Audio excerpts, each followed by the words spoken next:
Al and Ohm woke up on the floor of the prison cell. It was the same as any other day. Neither had gotten much sleep. It was always hard to sleep, with the cold, damp rocks below them and the constant noises from the other kids around them. The only way they slept at all was from sheer exhaustion. They learned quickly to keep somewhat awake at night, just to make sure they weren't going to be messed with by other prisoners or the guards. They lived on the planet known to them as Yellow. They were born into this world as slaves. Both of their parents were also born into this world as slaves. They were not real brothers, but they stuck with each other as if they were. There were very few people they could trust. Most, if given the opportunity, would kill one another for an extra scrap of food. They were fortunately locked up in a room with other kids at night, so the older inmates didn't finish them off. Guards in this facility were from the cheetah clan. They were large cats. They were not the largest, but they had some of the fastest reflexes. They were also known for their bad tempers and would not hesitate to slash out at anyone that was out of line, meaning not following orders. The ruling clan was the domesticated clan, as they called themselves. They were the smarter clan that seemed to be at least a bit smarter than the others. They were much smaller cats, the size of the cubs of the larger cats when full grown. The king was named Siamese.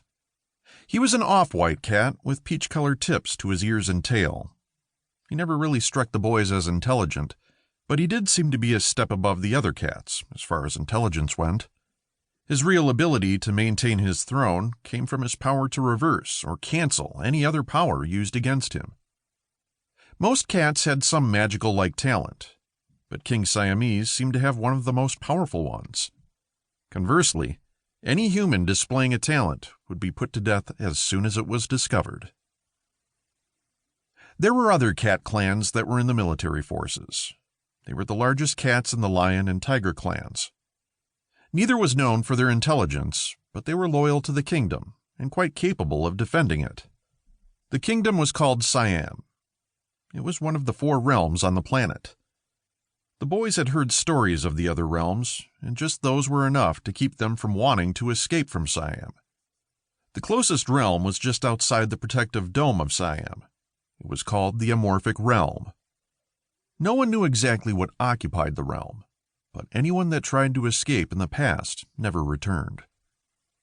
The stories told said it had invisible creatures that created electrical charges that incinerated anything they contacted. Another realm has a wolf-like creature that would attack other realms when things seemed to be getting really bad. Some rumors ran through the kingdom that Siamese invited them in to restore order to the kingdom.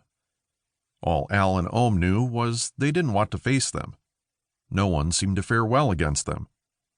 The last realm was supposed to be human. They had somehow kept themselves free from the other realms. This was the one realm all the humans wanted to go to, but had no way of knowing where it was or how to reach it.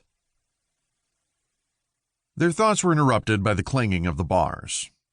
Guido was the guard over their section. He had the scraps from the guards' meals at the door and told the group, "Here are your swill pigs." He dumped the scraps on the floor. No matter how disgusting it may seem, the need for food always overcame the weak stomach, and everyone fought for the food as Guido stood, laughing at the door.